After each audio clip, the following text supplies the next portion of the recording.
Busco un lugar para vivir y descansar,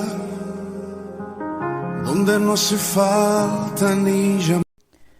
El mensaje de hoy se titula Escrita en el corazón.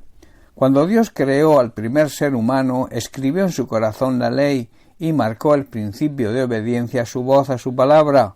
Dios instituyó el matrimonio al crear un hombre y una mujer a su imagen y semejanza, como la base de lo que después sería la sociedad en que vivimos, y como el único vínculo matrimonial posible.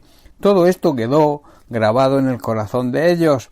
Después que los primeros seres humanos pecaron, se dieron cuenta de su desnudez ante Dios y sufrieron las consecuencias de su desobediencia y de su pecado.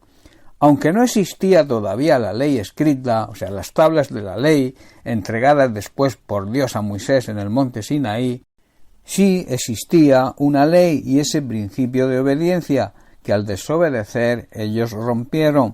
Se dieron cuenta de que habían pecado, porque la ley de Dios estaba escrita, estaba grabada desde un principio en su corazón.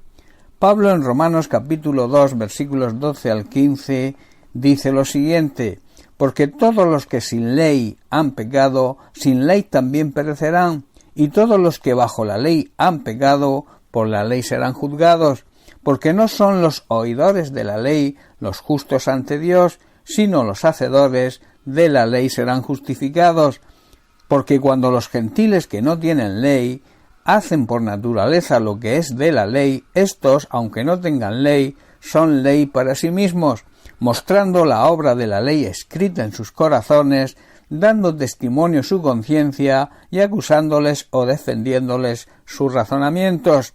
Hermanos, las personas incrédulas serán condenadas por el hecho de pecar, aunque nunca tengan ni conozcan la palabra de Dios escrita, o sea, la Biblia.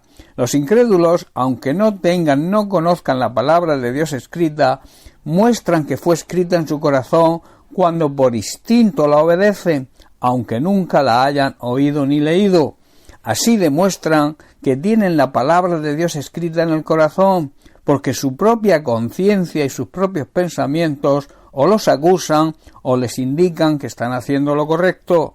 Los creyentes, quienes sí la conocemos y la tenemos, seremos juzgados al no obedecerla. Todo ser humano, en base a esta realidad, sea o no creyente, sabe cuando hace las cosas bien o mal, sabe cuando peca o no. Así que nadie tiene excusa para desobedecer la palabra de Dios.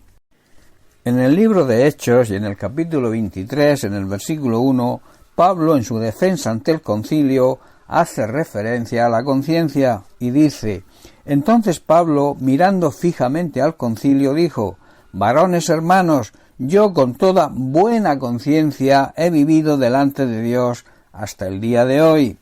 Hermanos, siempre debemos vivir ante Dios con nuestra conciencia limpia, que la conciencia no nos acuse, sino que apruebe todo lo que hagamos. Todos nacemos con una conciencia, y esa conciencia nos hace sentir en nuestro interior la aprobación de nuestras buenas obras, de nuestra buena manera de vivir, o la acusación cuando cometemos pecado. En el libro de Hebreos, capítulo 13, versículo 18, el apóstol pide y exhorta al pueblo, diciendo: orad por nosotros, o sea, orad por los siervos de Dios, pues confiamos en que tenemos una buena conciencia, deseando conducirnos bien en todo.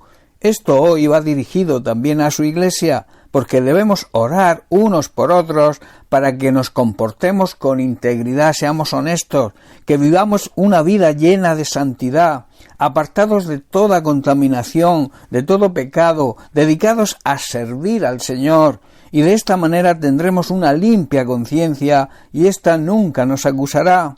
Recuerda, y te dejo con esto, la palabra de Dios fue escrita en nuestro corazón cuando fuimos creados, y creas o no creas en Dios, existe la conciencia que nos acusa cuando pecamos o nos aprueba cuando actuamos correctamente.